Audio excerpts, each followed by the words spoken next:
Assalamualaikum warahmatullahi wabarakatuh. Selamat malam kepada Menuli yang saya hormati. Di sini saya Said Kosim dari kelas Friendly Tree akan menjelaskan tentang salah satu jenis surat resmi pribadi, yaitu surat panggilan kerja.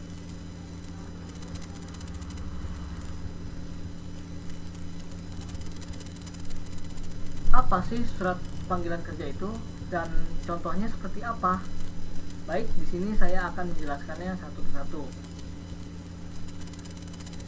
Surat panggilan kerja. Yang pertama yaitu pengertian surat panggilan kerja, yang kedua tujuan dari surat panggilan kerja, yang ketiga bagian-bagian dari surat panggilan kerja, dan yang terakhir contoh surat panggilan kerja.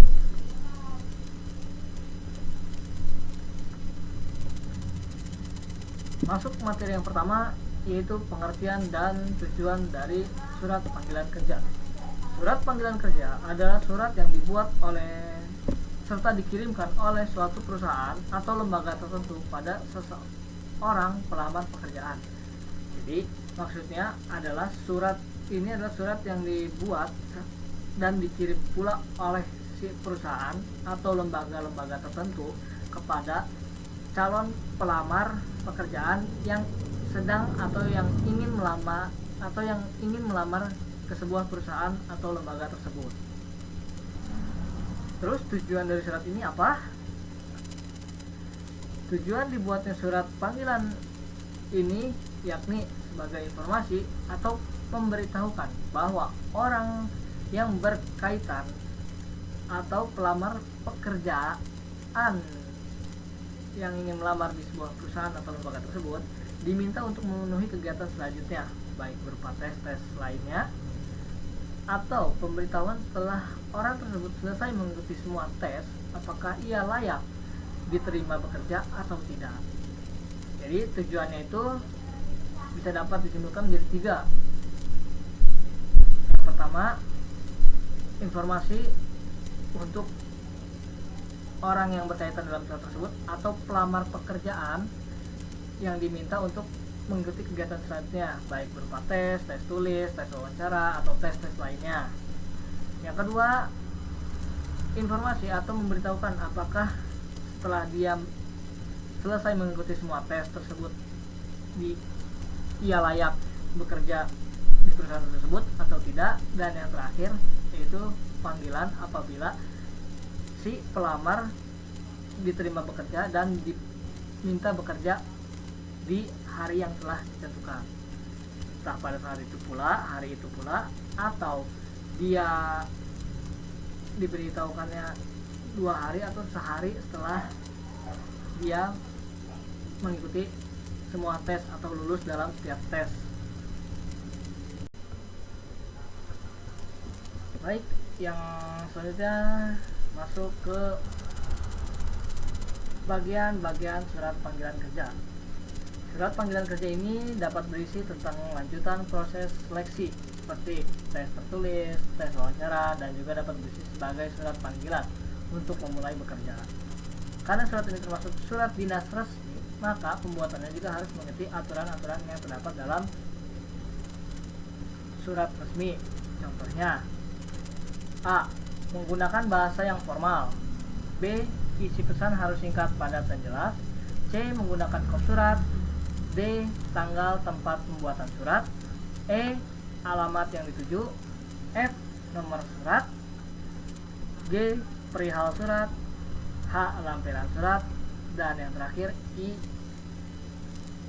Dan lain sebagainya yang mencirikan sebuah surat resmi. Maksudnya apa? Yang A itu menggunakan bahasa formal, sudah dapat diketahui.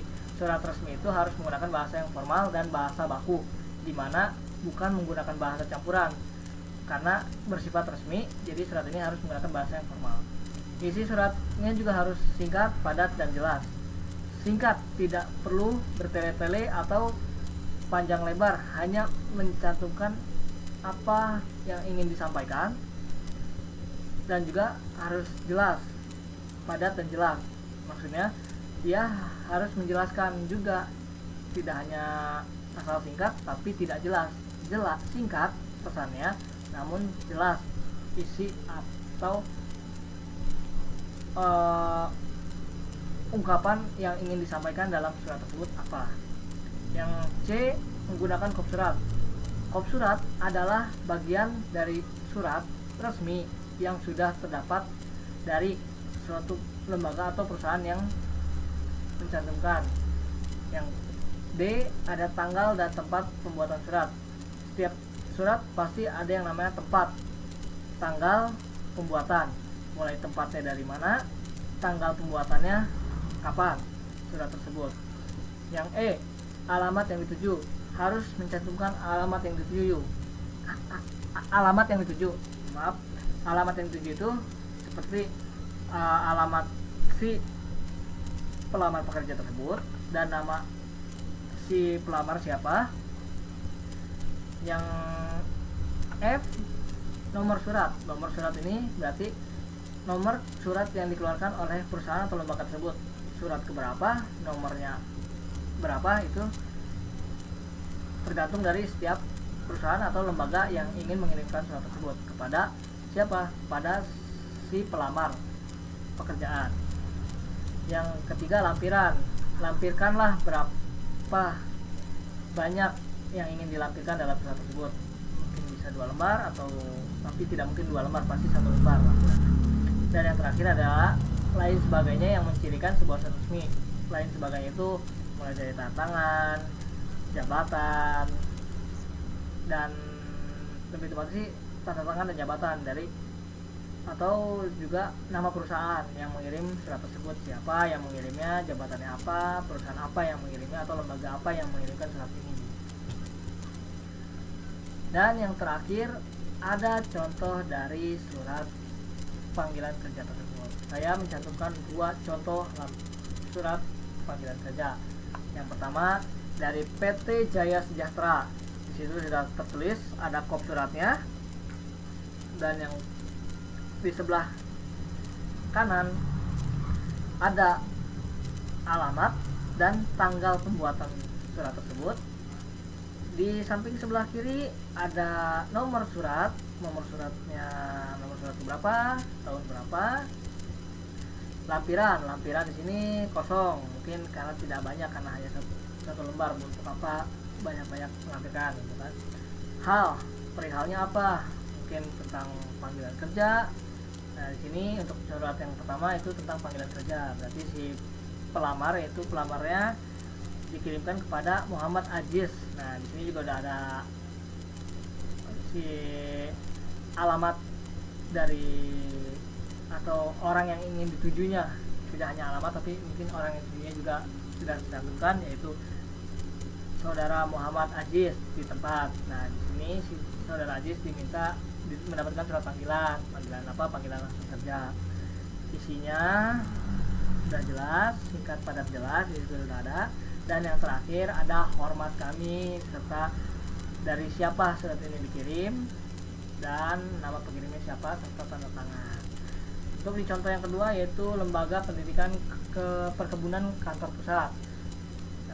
Yang membedakannya saya kurang yakin, cuma di sini ada tambahan telepon, taksi mail dari si lembaga itu, emailnya, dan jalan, nama jalan dari lembaga ini. Yang di bawahnya tetap ada tanggal, nama, nomor, tidak menggunakan lampiran namun hanya hal, dan perihalnya beda, yaitu panggilan tes tahap 2. Jadi si pelamar dan nama pelamar juga sudah ada, yaitu pada para peserta psikologi tahap 1. Nah, itu berarti tidak disebutkan siapa namanya, tapi ini untuk seluruh peserta, berarti tidak hanya satu, karena disini ada para peserta, tapi tidak hanya satu. Panggilan untuk apa? Untuk panggilan tes tahap 2. Isinya pun juga singkat, padat, dan jelas apa yang ingin disampaikan dari si pengirim suratnya. Dan yang terakhir ada nama pengirimnya siapa, tanda tangan, serta yang terakhir ada tembusan. Tembusan itu di situ tertulis Direktur SDM dan Umum PT PN 12 Persero. Cukup sekian yang bisa saya sampaikan mengenai surat panggilan pekerjaan. Terima kasih atas perhatiannya.